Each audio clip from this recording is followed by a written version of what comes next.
A cidade de São Paulo se estendia sob seus pés como um mapa de conquistas, um tapete de concreto e luz que Ricardo Almeida observava do topo de seu império. O escritório, localizado no coração pulsante da Avenida Faria Lima, era um santuário de minimalismo e poder, onde o silêncio era quebrado apenas pelo eco metálico de sapatos caros no mármore polido. As paredes de vidro, do chão ao teto, não serviam para trazer o mundo para dentro, mas para reafirmar a distância entre ele e o resto da humanidade. Cada linha reta, cada superfície de aço escovado, cada peça de mobiliário de design austero era um reflexo de sua própria alma, organizada, implacável e hermeticamente fechada para o caos das emoções humanas. Ele governava a Almeida Arquitetos não como um CEO, mas como um monarca absoluto, e aquele espaço era sua sala do trono, sua fortaleza e, sem que ele percebesse, sua gaiola dourada. Ricardo passava os dedos pela superfície fria de sua mesa, um monólito de madeira escura que parecia absorver a luz da sala. Aos 52 anos, ele havia alcançado o ápice, o ponto onde o sucesso se torna uma rotina e a ambição um fardo. O reflexo no vidro mostrava um homem impecavelmente vestido, com o cabelo grisalho nas têmporas, conferindo-lhe uma autoridade que o dinheiro não podia comprar. Mas por trás da fachada de controle inabalável, uma fissura silenciosa se aprofundava. Sentia um cansaço que nenhuma noite de sono conseguia curar. Uma estagnação disfarçada de estabilidade. Os projetos que antes o eletrizavam agora pareciam meras repetições de fórmulas passadas, ecos de uma glória que ele se esforçava para manter viva. O medo, um sentimento que ele desprezava como uma fraqueza, rastejava em suas horas mais solitárias. O medo de se tornar obsoleto, uma relíquia em seu próprio museu. Essa ansiedade latente havia sido o motor por trás de sua decisão mais recente e brutal. A demissão de Helena Soares, sua assistente por quase 2 décadas, fora um ato de autopreservação disfarçado de estratégia corporativa. Falta de dinamismo e visão de futuro, ele dissera ao conselho, as palavras soando ocas até para si mesmo.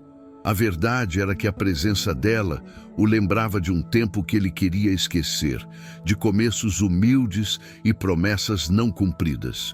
Ao vê-la, ele via o reflexo de sua própria idade, da passagem implacável do tempo. Demiti-la foi como tentar arrancar uma página de sua própria biografia, um expurgo violento de seu próprio passado. Ele se convenceu de que era um movimento necessário para injetar sangue novo na empresa. Mas a imagem dela, recolhendo seus pertences em uma caixa de papelão, com uma dignidade silenciosa que o irritava, teimava em assombrar sua consciência. Em sua mesa, ao lado de um monitor de última geração, repousava uma fotografia antiga em um porta-retrato de prata.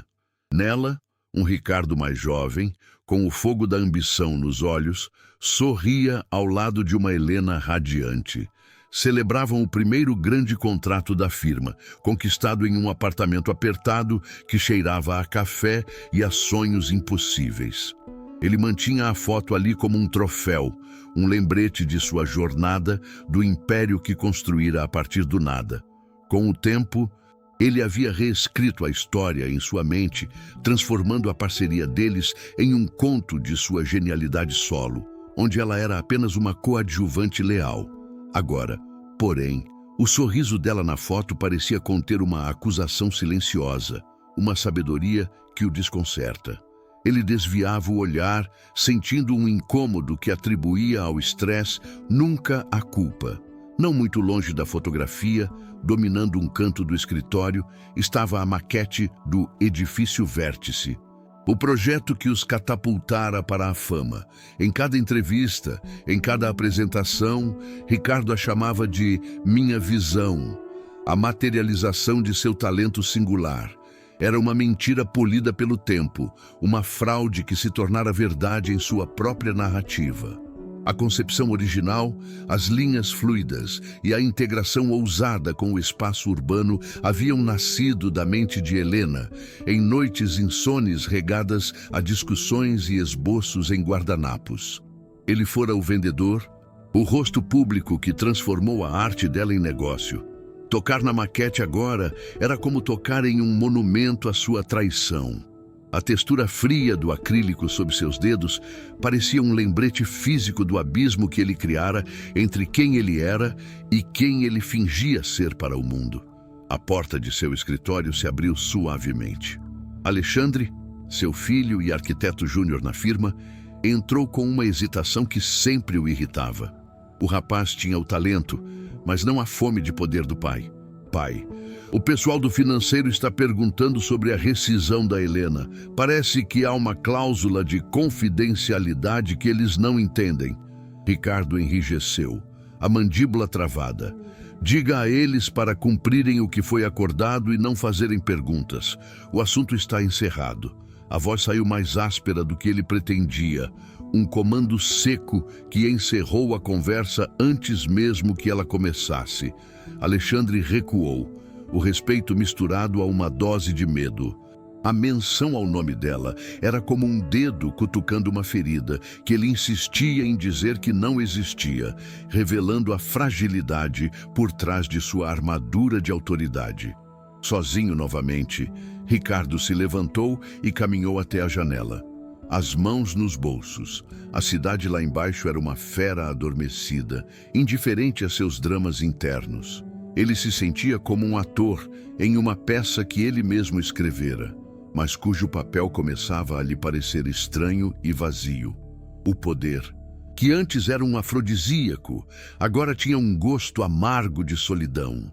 As relações em sua vida eram transacionais, alianças estratégicas em vez de conexões genuínas.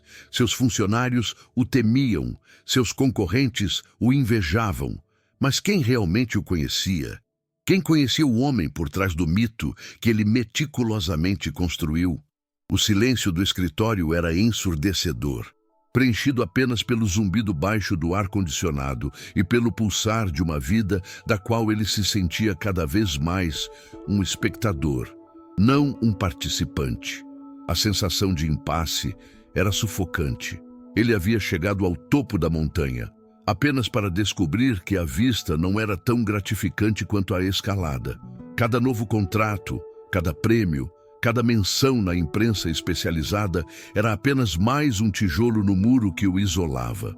Ele se pegava revisitando mentalmente os primeiros anos da empresa, não com nostalgia, mas com uma espécie de perplexidade analítica, tentando identificar o momento exato em que a paixão se transformara em obrigação, onde a alegria da criação fora substituída pela ansiedade da manutenção. Ele havia sacrificado tanto em nome de um legado, mas agora, olhando para a vastidão de São Paulo, se perguntava para quem seria esse legado. Para um filho que o temia, para uma história construída sobre meias verdades. A vitória parecia, de repente, indistinguível da derrota. No dia em que a demitiu, Helena não chorou nem discutiu. Apenas o olhou com uma calma decepcionante que o desarmou. Ao sair, deixou sobre sua antiga mesa a caneta tinteiro que ele lhe dera no primeiro aniversário da sociedade. Um presente de uma era em que se viam como iguais. Na época, Ricardo interpretou o gesto como uma rendição, um último vestígio de um passado que ela estava deixando para trás. Agora, a memória daquele objeto abandonado o assaltava com uma nova e perturbadora clareza. Não fora um ato de submissão, mas uma declaração silenciosa. Eu me lembro de tudo. Um ponto final em um capítulo que ele pensava ter o direito exclusivo de escrever. A caneta que ele mandara seu novo assistente jogar fora tornava-se um símbolo de sua própria miopia moral, de sua incapacidade de ler as entrelinhas de uma história que ele apenas protagonizava em parte. O telefone em sua mesa emitiu um som discreto, quase pedindo desculpas por interromper. Era sua nova assistente, uma jovem recém-formada, eficiente e sem história, exatamente como ele queria. Senhor Almeida, o conselho está reunido. Estão todos esperando pelo senhor na sala de conferências principal. A voz dela era neutra, desprovida da familiaridade que Helena costumava ter. Ricardo sentiu uma pontada de algo que não soube nomear. Estou a caminho, respondeu, sua voz recuperando o tom de comando habitual. Ele ajustou a gravata, um gesto automático para recompor a armadura. Uma reunião de emergência. Provavelmente alguma burocracia sobre o novo consórcio de investidores estrangeiros que havia adquirido uma participação majoritária na empresa. Ele não estava preocupado. Via isso como uma oportunidade de expansão, mais um território a ser conquistado sob seu comando. Enquanto caminhava pelo corredor silencioso, seus passos ecoando no mármore, sentia uma onda de adrenalina. Era nesses momentos de pressão que ele se sentia mais vivo. A estagnação se dissipava, substituída pelo instinto afiado do predador. Ele imaginou o tipo de executivo que o consórcio enviaria para liderar a expansão na América Latina. Um tubarão de Nova York ou um financista de Londres. Alguém agressivo e ambicioso como ele. Alguém que falasse sua língua, a língua do poder e dos resultados. Ele já preparava seu discurso, suas estratégias para impressionar e, sutilmente, afirmar sua soberania.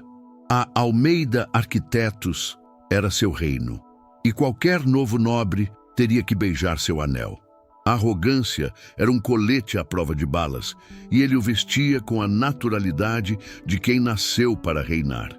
Ele se sentia revigorado, o rei se preparando para defender seu castelo.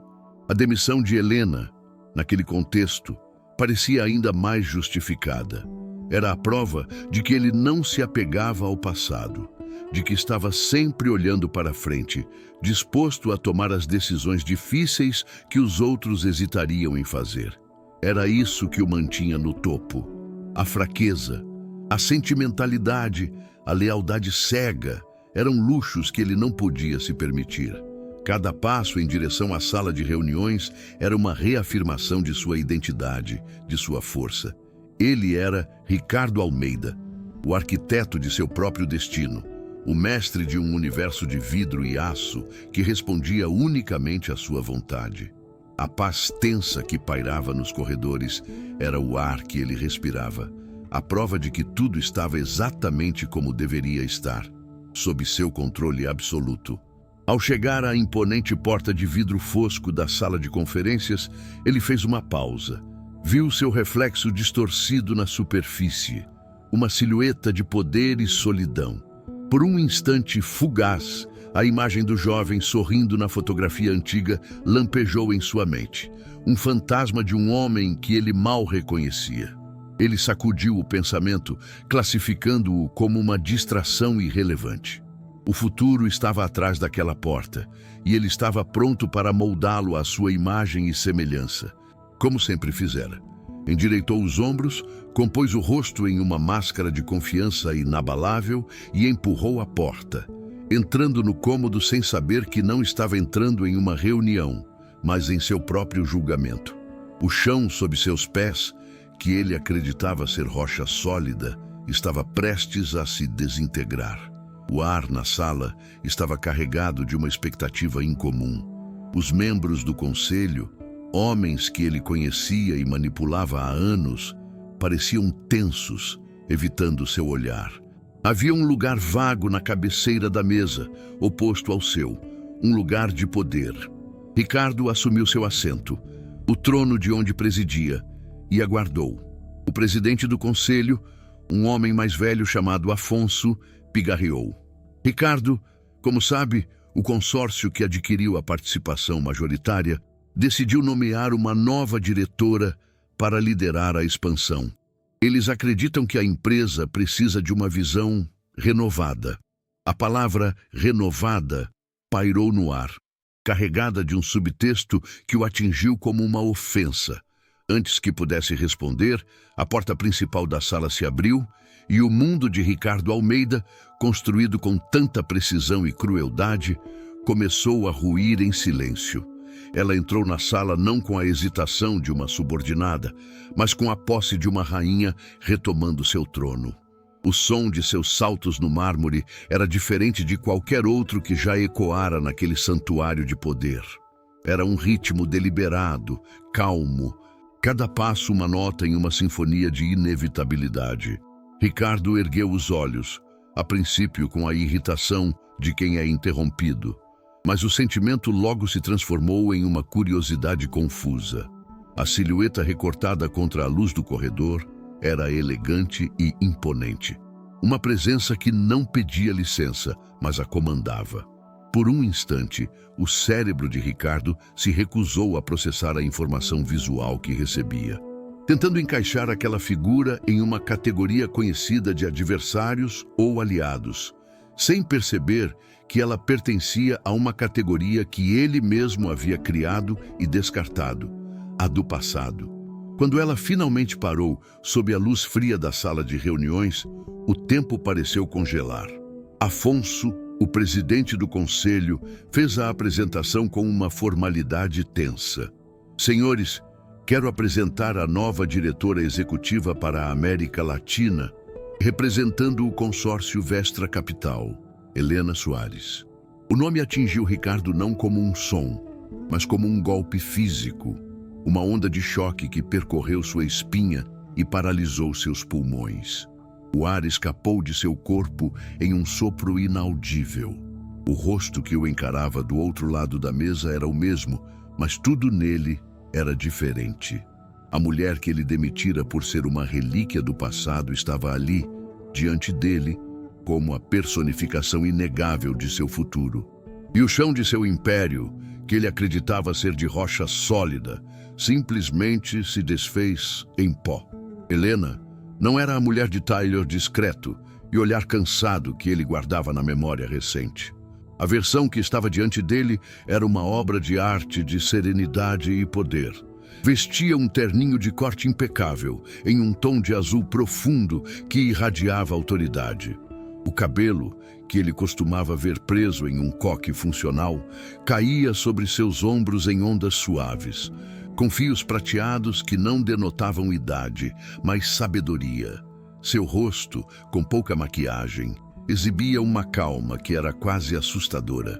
Não havia nela o menor traço de triunfo ou vingança.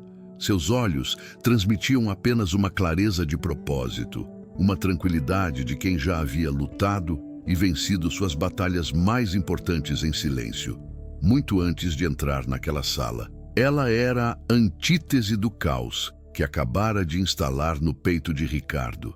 Uma vertigem tomou conta de Ricardo, uma sensação de irrealidade tão intensa que ele se agarrou aos braços de sua cadeira para não desabar. Sua mente, normalmente uma máquina de calcular fria e precisa, tornou-se um turbilhão de negação e pânico.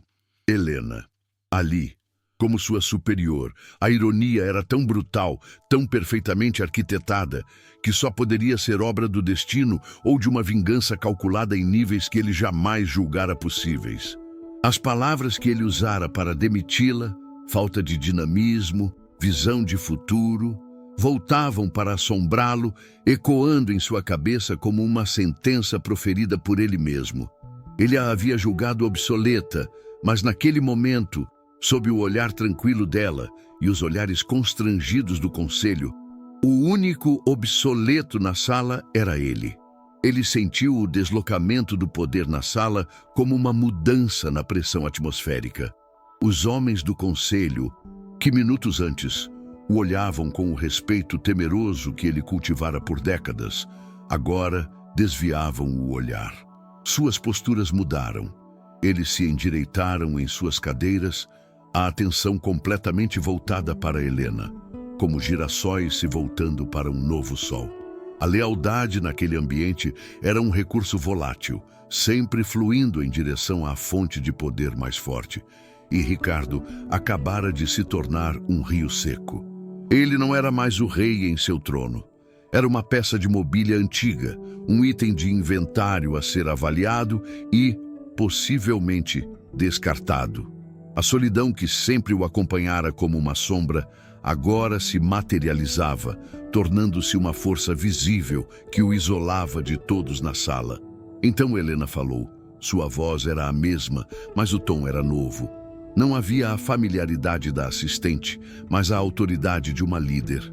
Era calma, clara e ressoava com uma confiança que preenchia cada centímetro cúbico da sala. Agradeço a confiança do consórcio Vestra. Nosso objetivo não é apenas expandir, mas redefinir o que a Almeida Arquitetos representa. Inovação, sustentabilidade e, acima de tudo, uma cultura de colaboração genuína. Cada palavra era um tijolo sendo colocado na construção de uma nova era, e cada um desses tijolos parecia ser assentado sobre as ruínas do mundo de Ricardo. Ela falava de um futuro que claramente não havia sido desenhado por ele, e o fazia com uma naturalidade que tornava a presença dele na sala quase irrelevante. Um eco de um passado que já estava sendo superado. Por dentro, Ricardo gritava. Um grito silencioso de fúria e humilhação que o rasgava ao meio. Ele, que construiu cada pilar daquela empresa com as próprias mãos, que sacrificou tudo por seu nome no topo do prédio, estava sendo tratado como um espectador em seu próprio legado. A menção à colaboração genuína foi a facada mais profunda, uma crítica velada e precisa a todo o seu reinado de autocracia. Ele tentou encontrar em seu arsenal de respostas afiadas e olhares intimidadores algo para reagir, mas seu corpo não obedecia. Sentia o sangue pulsar em suas têmporas, um calor subindo por seu pescoço, a vergonha se manifestando como uma febre que ele não conseguia controlar. Ele era um imperador nu, e todos na sala podiam ver sua fragilidade. A imagem da maquete do edifício Vértice em seu escritório invadiu sua mente com a força de uma alucinação. Aquele monumento à sua mentira, a prova física do talento dela que ele havia reivindicado como seu. Lembrou-se das noites em que ela desenhava incansavelmente, os olhos brilhando de paixão criativa, enquanto ele se preocupava com planilhas e contatos. Ele havia se convencido de que o talento dela, sem sua ambição, seria inútil, uma justificativa confortável que o tempo transformara em verdade em sua cabeça. Agora, essa verdade se desintegrava. A genialidade sempre fora dela. Ele fora apenas o vendedor, o homem que colocou uma etiqueta de preço na alma dela e, no processo, vendeu a sua própria. A visão dela, agora, não era em uma maquete, mas em carne e osso, e estava prestes a cobrar os direitos autorais de uma vida inteira. A reunião prosseguiu, com Helena delineando os primeiros passos de sua gestão. Ela se movia com a precisão de um mestre enxadrista, anunciando uma auditoria completa nos projetos em andamento e a reavaliação de todas as posições de liderança sênior. Ela nunca olhava diretamente para Ricardo, mas cada uma de suas palavras parecia ser um míssil teleguiado em sua direção. Ele era o alvo principal, o obstáculo a ser removido ou neutralizado. O mais torturante era a civilidade dela. Se ela gritasse, o acusasse, ele saberia como revidar. Mas sua calma profissional era uma armadura impenetrável. Ela não estava ali para uma briga pessoal, estava ali para negócios. E ele, o homem que sempre se orgulhou de separar o pessoal do profissional, estava se afogando em um mar de emoções que o incapacitavam. Ricardo se sentia como um animal encurralado, cada instinto gritando para que ele fugisse ou atacasse, mas ele estava paralisado. Sua mente, que sempre fora sua maior arma, agora era sua câmara de tortura. Ele repassava o momento da demissão dela, a frieza de suas palavras, a dignidade silenciosa com que ela aceitou seu destino. Ele havia pensado que estava podando um galho seco para a árvore crescer mais forte, mas agora percebia que havia tentado cortar a própria raiz. A presença de Alexandre, seu filho, na empresa, de repente lhe pareceu mais um fardo. Como ele explicaria aquilo? Como encararia o rapaz, que sempre tivera um carinho e respeito enormes por Helena? A queda não seria apenas profissional, seria familiar, pessoal, total. A reunião era um borrão, um zumbido de vozes e gráficos projetados na parede que ele não conseguia registrar. Ele estava preso em um loop de memória, revivendo a cena da caneta tinteiro deixada sobre a mesa. O presente que ele lhe dera quando eram sócios, quando eram iguais. Na época, ele interpretou o gesto como uma fraqueza, um adeus sentimental. Que tolo ele fora! Não era um adeus, era um lembrete. Era uma promessa silenciosa de que a história deles não terminaria daquela maneira, com a assinatura dele em uma carta de demissão. A caneta era um marcador de página, e agora ela estava simplesmente virando para o próximo capítulo. Um capítulo que, ele suspeitava, já estava escrito por ela há muito tempo, enquanto ele lia e relia arrogantemente a mesma página de sempre. Finalmente, a voz de Afonso cortou a névoa em sua mente. Bem, acho que isso encerra a nossa reunião de boas-vindas. Helena, em nome do conselho, seja bem-vinda. As pessoas começaram a se levantar, o som de cadeiras arrastando no chão parecendo anormalmente alto. Membros do conselho se aproximaram dela, apertando sua mão, oferecendo sorrisos que eram uma mistura de subserviência e admiração. Ninguém se aproximou de Ricardo. Ele permaneceu sentado, uma estátua de terno caro em meio à movimentação.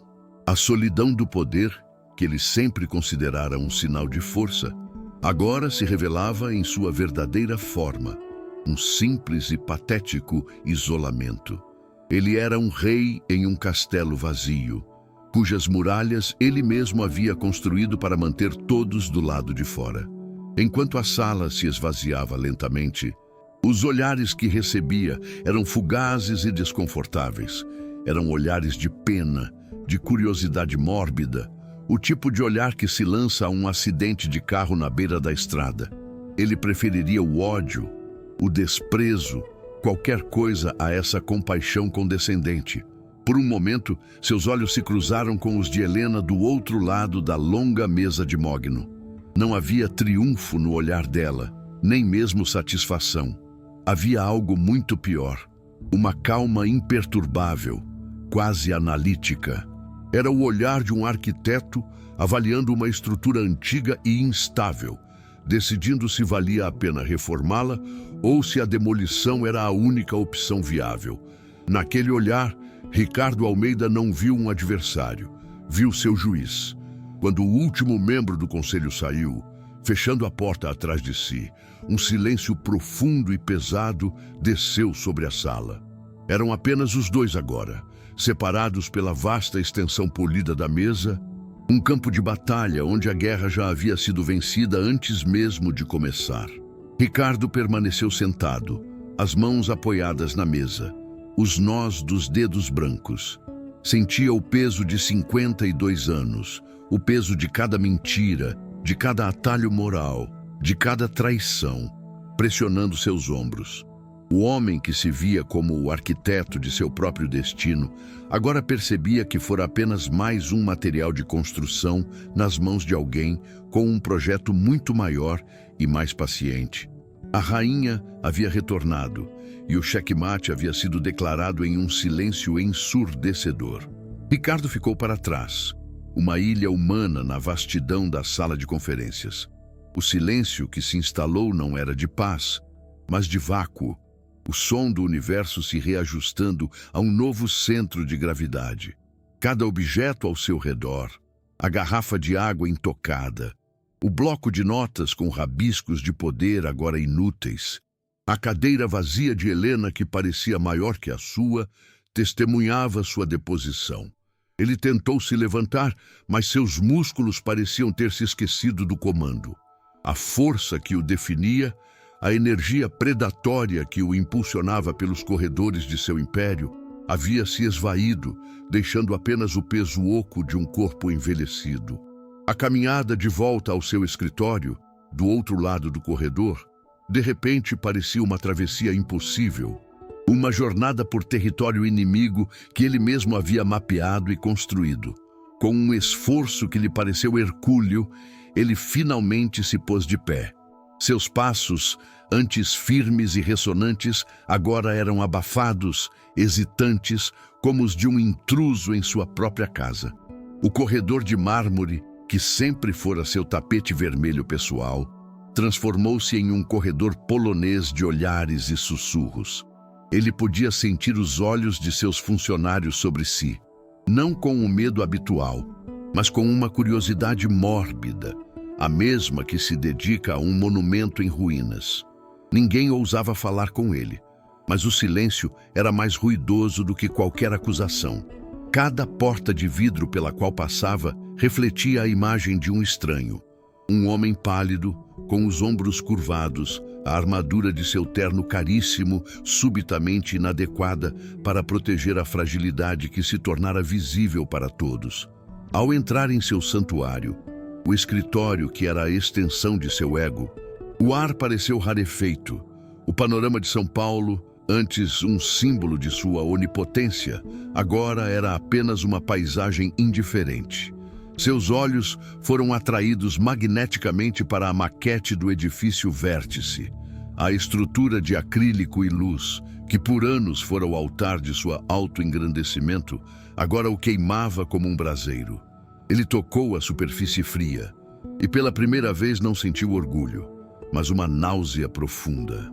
Via as linhas elegantes e a genialidade da concepção e reconhecia com uma clareza que o cegava a mão e a mente de Helena em cada detalhe. A maquete não era um troféu, era a lápide de sua integridade. Um monumento tridimensional, a sua maior e mais duradoura mentira. A porta se abriu sem aviso. Era Alexandre, seu filho. O rapaz não entrou com a usual hesitação temerosa, mas com uma calma preocupada que era nova. Ele não falou sobre trabalho ou sobre a reunião. Apenas parou a alguns passos de distância, o olhar fixo no pai, e perguntou com uma simplicidade devastadora: "Pai, você está bem?"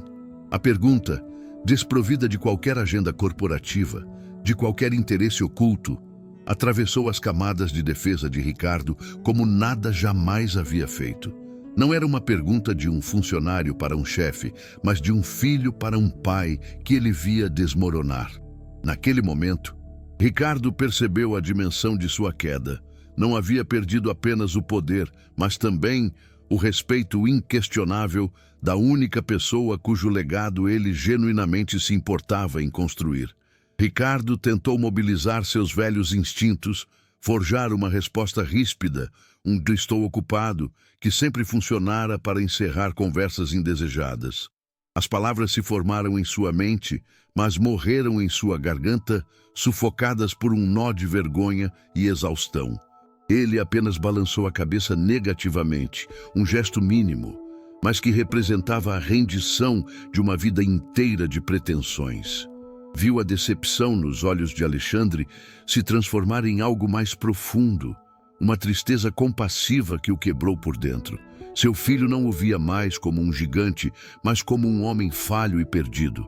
A máscara de controle inabalável, cultivada por décadas, finalmente se estilhaçou, e o que restou foi apenas um pai incapaz de encarar o próprio filho. Quando Alexandre saiu, fechando a porta suavemente atrás de si, a solidão no escritório tornou-se física, uma pressão esmagadora em seu peito. Ricardo afundou em sua cadeira, o couro frio parecendo zombar de sua impotência. Seus olhos caíram sobre a fotografia no porta-retrato de prata.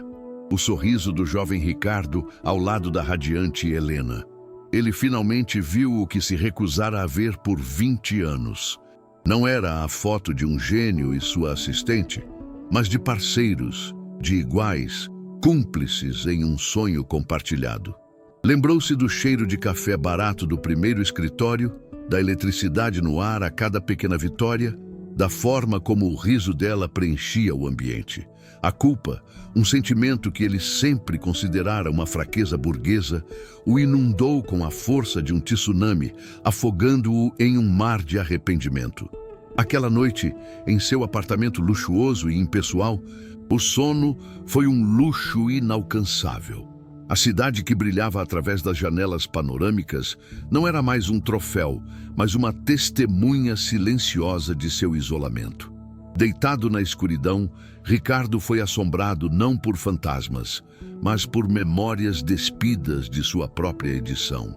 Reviu momentos cruciais, as encruzilhadas onde escolheu o caminho do ego em vez do caminho da parceria. Lembrou-se de ter apresentado o projeto Vértice como seu, vendo o brilho nos olhos de Helena se apagar por um instante. Lembrou-se de ter assumido o crédito por ideias dela em reuniões, justificando para si mesmo que era pelo bem da empresa. Ele não havia apenas roubado seu trabalho, ele havia sistematicamente erodido sua confiança e apagado sua história, reescrevendo-a para que apenas seu nome permanecesse em negrito. No dia seguinte, ele voltou ao escritório. A decisão não foi lógica, mas instintiva, como um animal ferido retornando à sua toca. Havia um silêncio estranho quando ele passou pela recepção. As pessoas esperavam que ele tivesse desaparecido, se licenciado, se escondido. Mas ele não foi para sua sala. Em vez disso, parou no meio do grande salão de projetos, onde os arquitetos mais jovens trabalhavam em suas estações. Ele observou o zumbido de criatividade, as discussões apaixonadas sobre ângulos e materiais.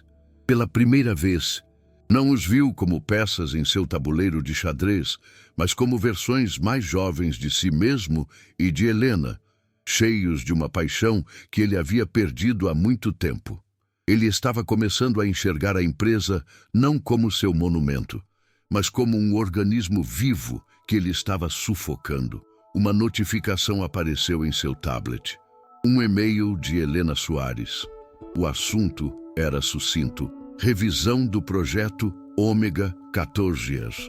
O texto era profissional, impessoal, solicitando sua presença e um relatório preliminar sobre os desafios estruturais.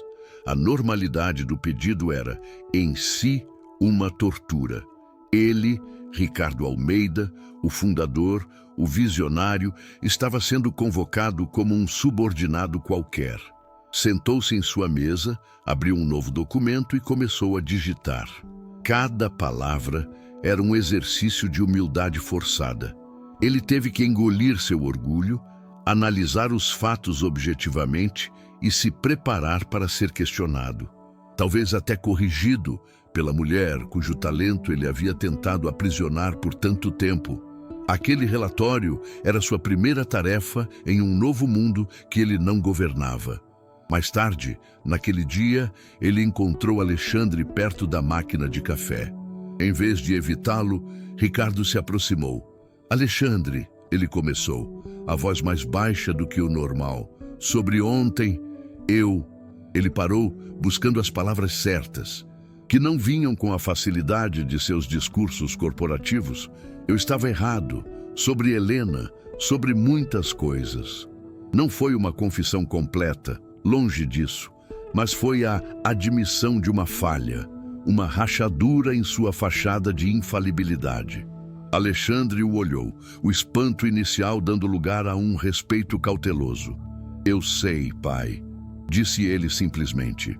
Não houve perdão imediato, mas houve uma ponte, frágil e recém-construída, sobre o abismo que suas ações haviam cavado entre eles. Foi o primeiro avanço real. Nos dias que se seguiram, Ricardo se tornou um observador silencioso de seu próprio reino. Ele via Helena em ação. Ela não governava de um trono isolado, mas caminhava entre as equipes, ouvindo, perguntando, incentivando. Ela promovia debates, valorizava as ideias dos mais jovens e resolvia conflitos com uma diplomacia firme que ele nunca possuíra. O medo que antes permeava os corredores estava sendo substituído por uma energia colaborativa, uma empolgação contagiante. Ele assistiu a uma apresentação dela para um novo cliente e viu a mesma paixão que reconhecera na fotografia antiga, agora refinada pela experiência e endurecida pela adversidade. Ela não era apenas uma boa arquiteta, era uma líder, e ele foi forçado a admitir para si mesmo que ela era melhor nisso do que ele jamais fora. Numa tarde chuvosa, enquanto o céu cinzento de São Paulo se derramava sobre a cidade, Ricardo tomou uma decisão silenciosa. Ele se aproximou da maquete do edifício Vértice, que ainda dominava o canto de seu escritório, como uma acusação permanente. Com cuidado, ele a ergueu da base iluminada. O objeto era mais pesado do que ele se lembrava, pesado com o peso de anos de engano. Ele não a destruiu, nem a escondeu. Simplesmente a carregou para uma sala de arquivos nos fundos do andar e a colocou em uma prateleira vazia, entre rolos de plantas antigas e caixas de documentos esquecidos. Foi um ato de deposição simbólica. Ele não estava apagando o passado, mas o estava colocando em seu devido lugar, liberando o espaço em seu presente para algo novo. A noite caiu e o escritório se esvaziou. Ricardo permaneceu em sua sala, a escuridão envolvendo-o gradualmente. As luzes da cidade lá fora pareciam mais distantes, menos opressoras. Ele não se sentia mais como um rei deposto, mas simplesmente como um homem no final de um longo e equivocado caminho. A raiva e a humilhação haviam se dissipado, substituídas por uma calma melancólica, uma aceitação do inevitável. Ele pegou a fotografia de sua mesa, olhou para os rostos jovens e sorridentes uma última vez e a colocou com a face virada para baixo na gaveta. Não era mais um troféu ou uma acusação, era apenas uma memória. Ele se virou para a porta, sentindo, pela primeira vez em muito tempo, que não estava mais fugindo de nada. Então, a porta se abriu. O clique suave da maçaneta ecoou no silêncio profundo. Helena estava parada no limiar, sua silhueta recortada contra a luz fraca do corredor. Ela não trazia uma pasta, nem usava a expressão de uma executiva.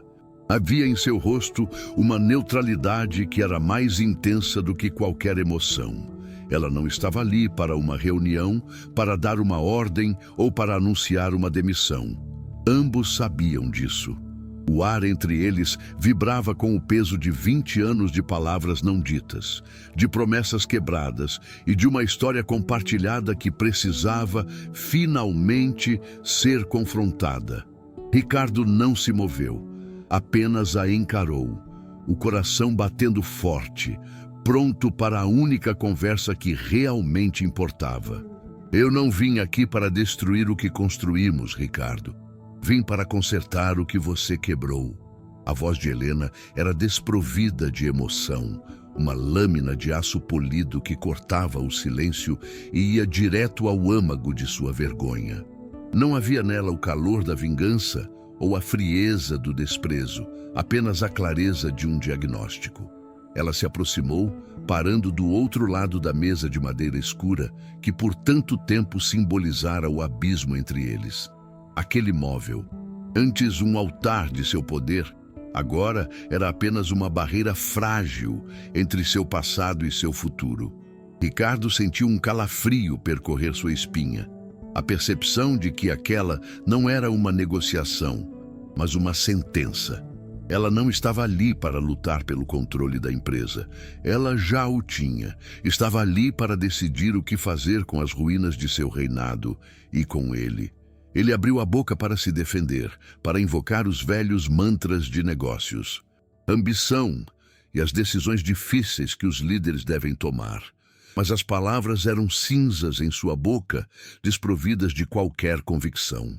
Em vez disso, a verdade, crua e feia, emergiu em um sussurro rouco.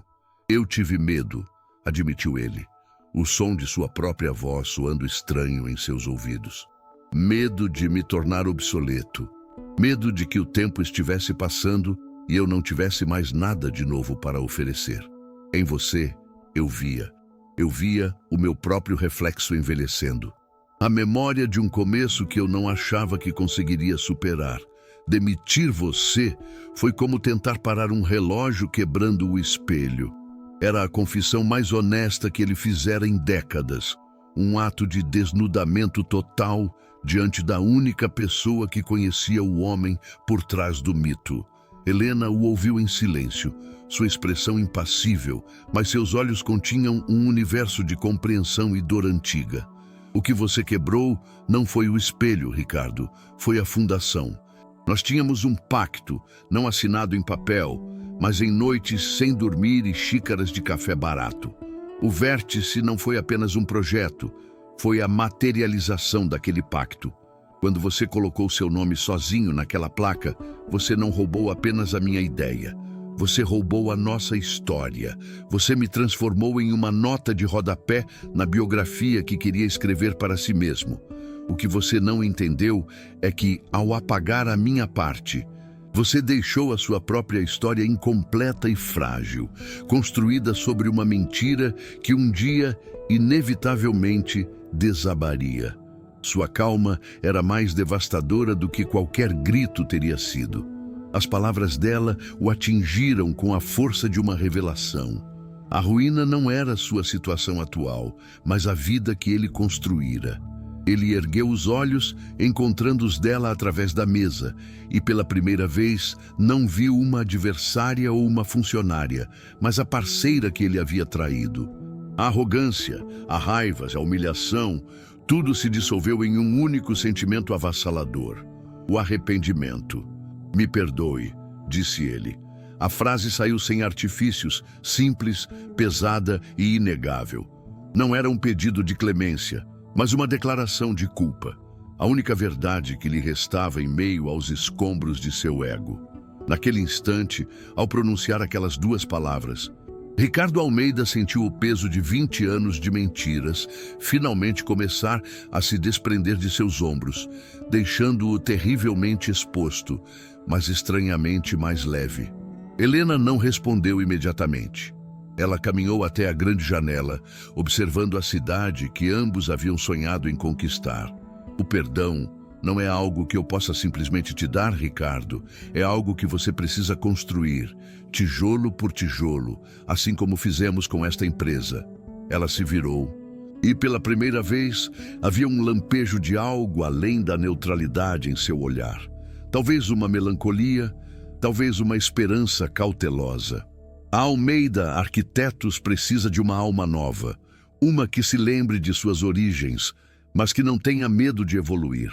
Eu não quero você fora. Isso seria fácil demais. Seria a sua saída, não a sua redenção. As palavras dela pairaram no ar, redefinindo completamente o campo de batalha. Ela não estava ali para exilá-lo. Estava ali para lhe oferecer o caminho mais difícil de todos. Eu quero que você fique, continuou ela, sua voz agora firme, a de uma líder traçando o futuro. Mas não como CEO. Quero você onde sempre deveria ter estado, onde sua verdadeira genialidade floresceu antes de ser sufocada pela ambição. Quero você como arquiteto-chefe de conceitos. Você vai liderar a equipe de criação, vai desenhar, vai sonhar, mas vai responder a mim. Vai aprender a colaborar, a ouvir, a defender suas ideias não com autoridade, mas com mérito. Sua primeira tarefa será redesenhar a placa do edifício Vértice, com os nossos 2 nomes.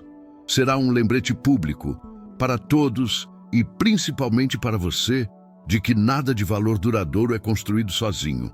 A proposta era um checkmate de mestre, uma humilhação para o velho Ricardo, mas uma salvação para o homem que ele poderia se tornar. Ricardo não hesitou. A aceitação foi instantânea.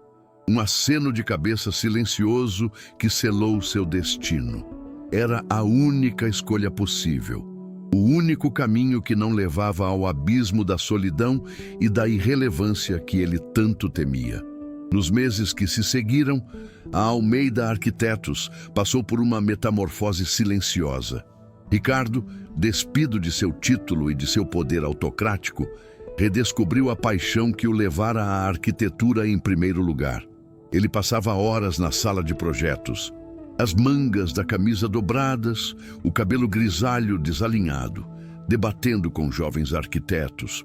Sua voz, não mais um trovão de comando, mas uma contribuição em uma sinfonia de ideias.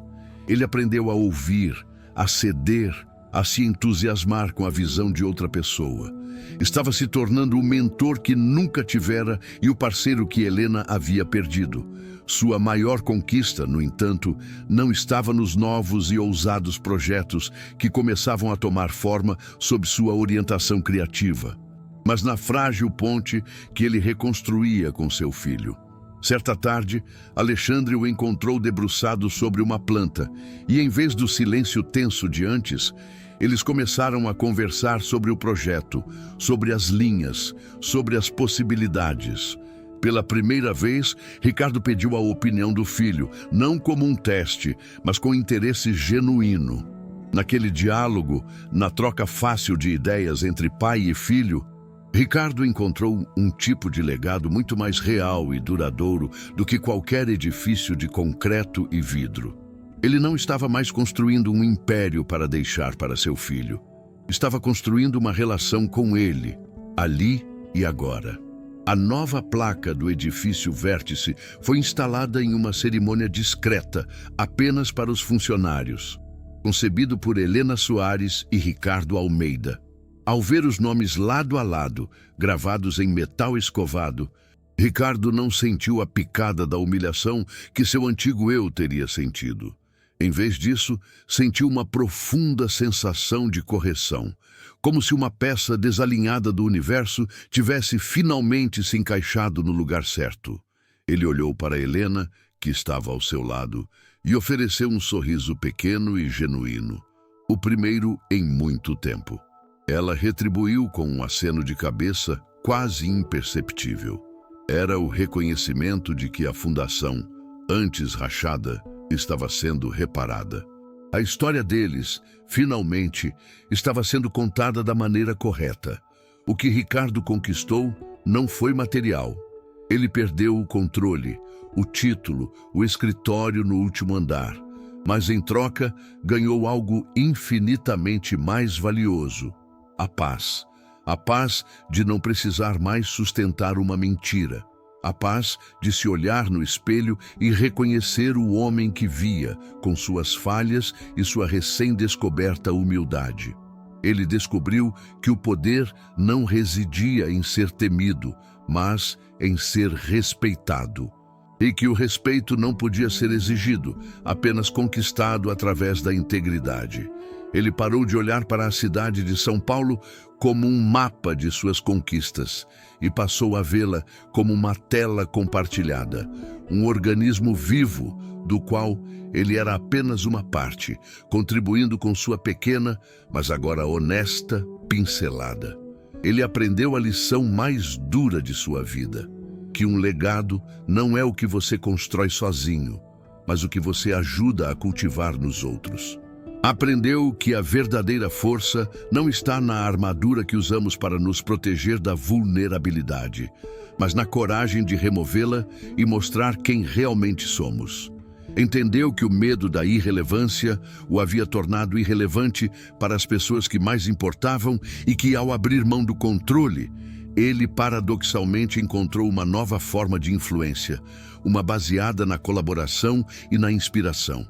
A escalada até o topo da montanha quase o destruiu, mas foi na descida, ao aprender a caminhar ao lado dos outros, que ele finalmente encontrou a vista que tanto procurava.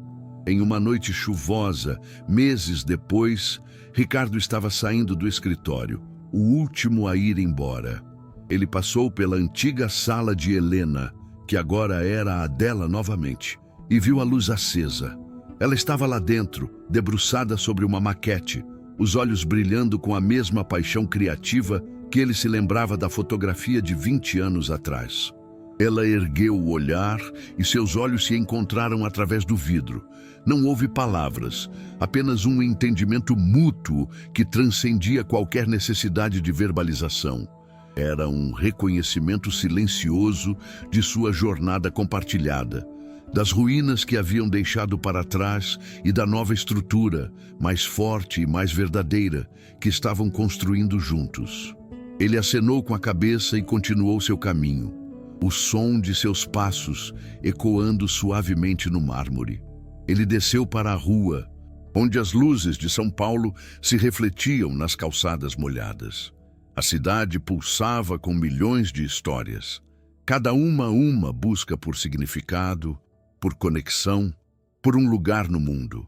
Ricardo respirou fundo o ar úmido da noite, não mais como um rei observando seus domínios de uma torre de marfim, mas como um homem entre homens, um arquiteto que finalmente entendera seu verdadeiro ofício.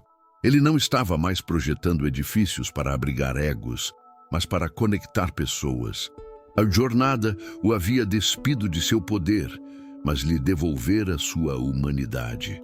Ele estava, pela primeira vez, livre, não por ter chegado ao topo, mas por ter aprendido que o propósito não está no destino, mas na beleza da construção. A história de Ricardo e Helena ecoa como uma verdade universal, um lembrete de que as estruturas mais impressionantes que podemos erguer não são feitas de aço e vidro, mas de verdade, perdão e da coragem de reconstruir. Ela nos ensina que o sucesso medido em poder e isolamento é, na verdade, a mais elegante das derrotas, e que a verdadeira força se revela não quando nos recusamos a cair, mas quando encontramos a humildade para pedir ajuda para nos levantarmos. No final, o legado que deixamos não é gravado em placas de metal, mas nas vidas que tocamos e nas fundações que reparamos, provando que nunca é tarde demais para redesenhar o projeto de nossa própria alma.